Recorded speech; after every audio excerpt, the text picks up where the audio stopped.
Thermodynamics. When you hear that word, you think of heat, temperature, and their relation to energy and work. Well, that's precisely what we did throughout this unit, starting with an example of a red-hot nickel ball sinking into an ice cube.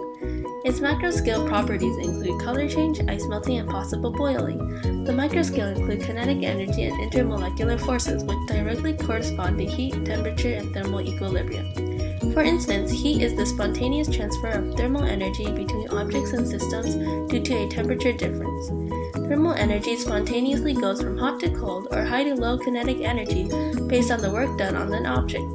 And temperature is proportional to the average kinetic energy of molecules in a substance.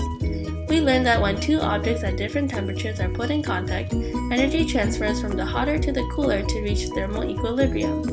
One of the major effects of heat transfer is temperature change.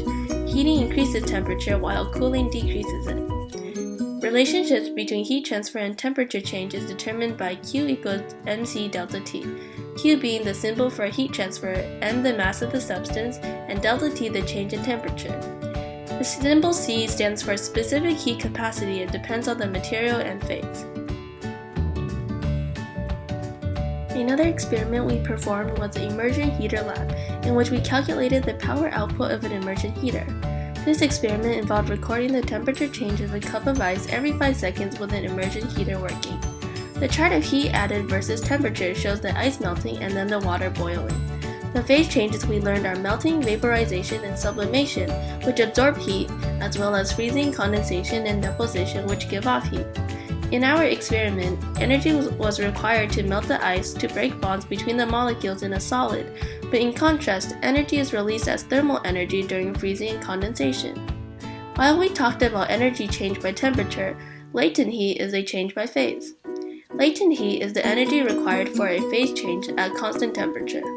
Both LF and LV depend on the substance, particularly on the strength of its molecular forces. LF and LV are latent or hidden because in phase changes, energy enters or leaves the system without changing its temperature. We learned about how exothermic reactions cause bonds to form and release heat, while endothermic reactions break bonds and absorb heat. Well, the conditions of heat can also determine chemical changes. For example, spontaneity determines whether changes in a system occur spontaneously or by force, driven by the continual input of energy from an external source. A more spontaneous process results in a more uniform distribution of energy. In fact, entropy is the measure of how energy is distributed in a system.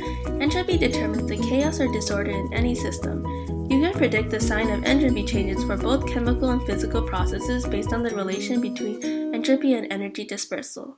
The amount of entropy in an object increases by state of matter, from solid to liquid to gas.